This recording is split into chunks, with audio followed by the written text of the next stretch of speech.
Afternoon.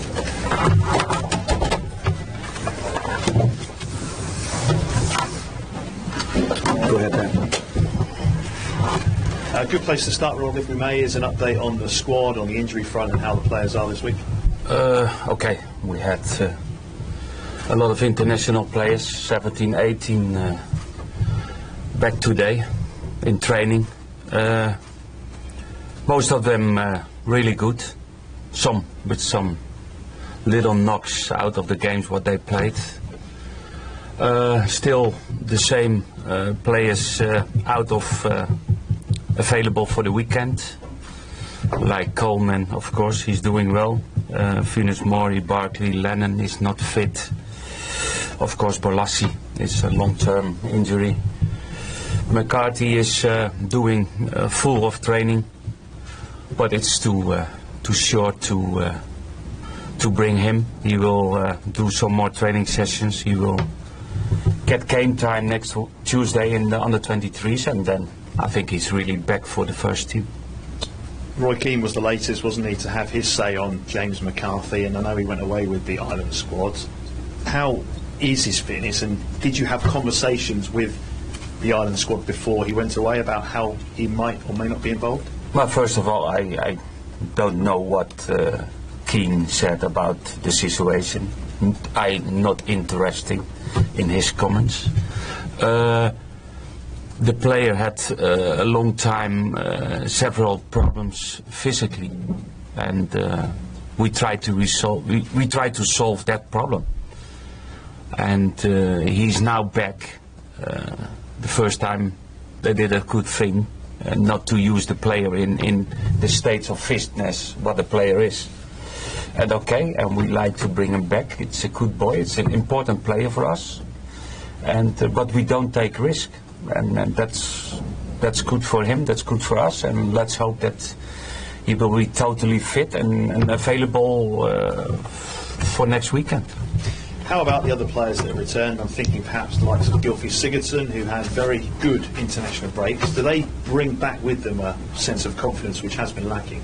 Sometimes it's a fresh up for players, maybe not for everybody, but it's all depending the first team. But sometimes an international break is for everybody good.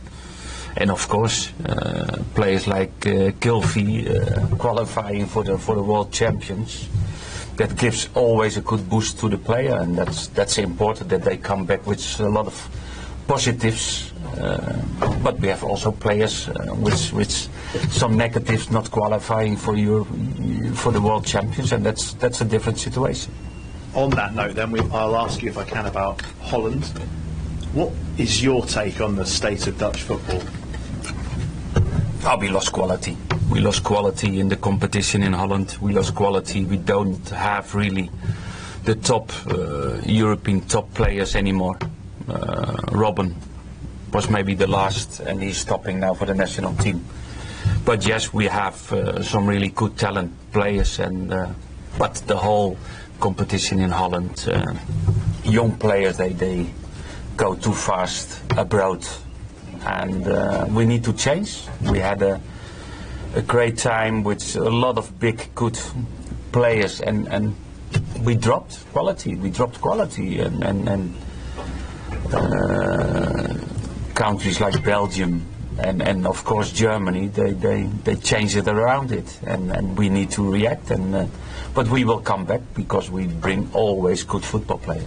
Perhaps unsurprisingly, your name has been linked with the job. Is it a job you fancy? No, but I'm not surprised that they named that they put my name in, because they did the same some years ago, and I'm not surprised. But I'm an Everton manager, and that's the most important, and nothing else. One day, perhaps, though, in the future? Is it no, but in the future is not realistic now, because we have other business to do with Everton, and we need to win, and we need to change our situation on the table, and that starts this Sunday, and that's the priority for me for the long term. How was the international break for you? You had some players here around, and obviously, as you say, 17 or 18 came back today. Was it a good thing for you to have a break from the rigours of the Premier League and Europe?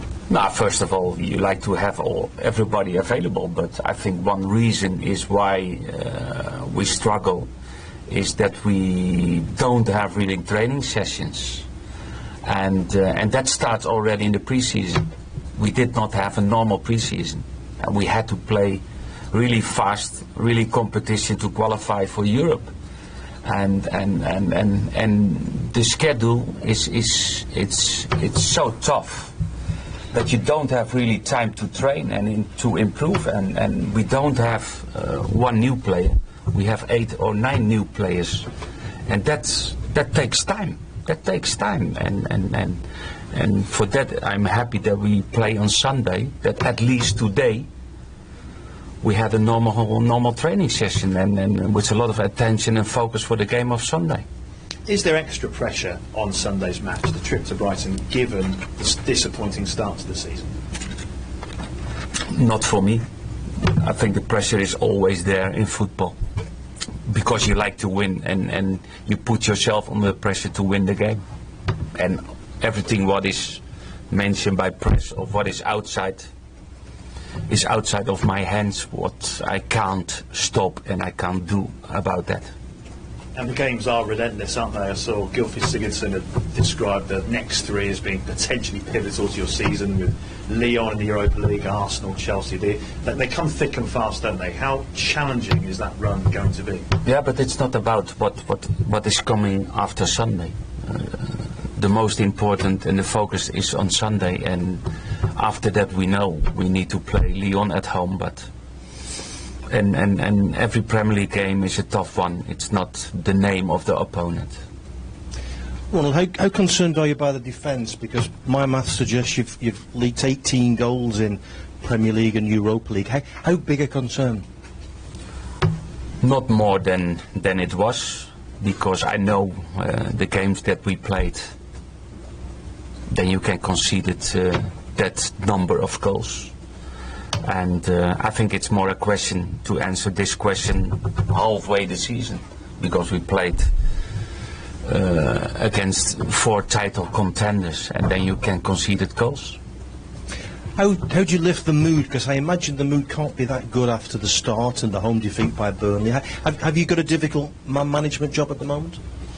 No, of course it's difficult, because everybody expects different results, a different position on the table, and we did not have time, and I did not see my players from Burnley after the game till some came in Wednesday, but others came in today, and that's all about in a short period to get everybody on one line and focus for the game of Sunday, and of course in terms of confidence we find it difficult.